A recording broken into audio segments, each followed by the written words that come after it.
La réussite d'une culture de colza est étroitement liée à la réussite de son implantation. Alors qu'entend-on par réussite de l'implantation? Tout d'abord la vitesse de levée et la date de levée, la structure de peuplement et la qualité de croissance, qu'elle soit racinaire ou aérienne, tout cela adapté au contexte pédoclimatique. Donc pour cela, il faudra avoir une bonne vision et donc faire un diagnostic de l'état structural du sol, de son état hydrique aussi également pour décider des travaux à réaliser et également de la paille restant de la culture précédente, sa répartition, la longueur de ses brins, etc. Cette qualité d'implantation, à travers la vitesse de croissance du colza, sa dynamique de croissance, doit permettre d'avoir une certaine gestion des bioagresseurs tels que les adventices et les insectes par des phénomènes de compétition et de perturbation. Cette réussite que l'on va mesurer à travers la qualité de croissance doit nous permettre de diminuer les intrants tels que les insecticides et les produits de désherbage.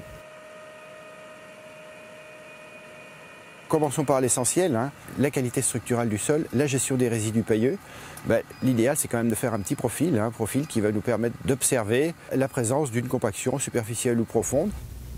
Il y a différentes méthodes pour identifier les zones de compaction dans un profil de sol. Ceci, c'est un pénétromètre qui mesure l'effort qu'on fournit en enfonçant une tige métallique dans le sol. Ça indique les compactions que l'on peut observer.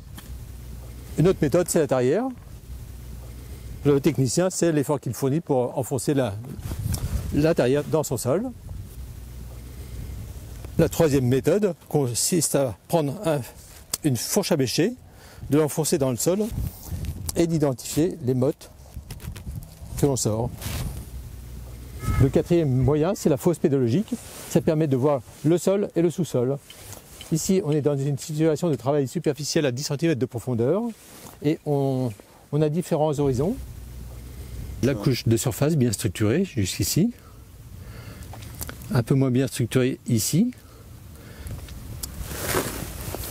et l'horizon compact qui démarre ici, et on peut suivre le pivot qui vient pénétrer ici dans une galerie de vers de terre.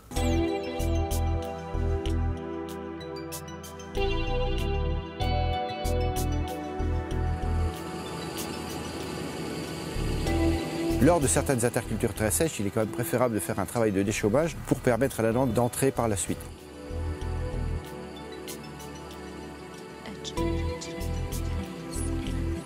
Le type d'outil sera choisi en fonction bien sûr de l'observation de l'état structural.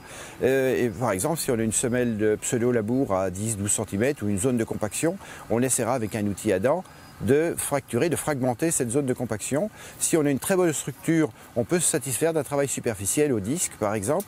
Ce travail superficiel permettant un faux semis d'élevés de graminées, parfois d'élevés d'adventices dicotylédones, qui seront détruites dans l'interculture.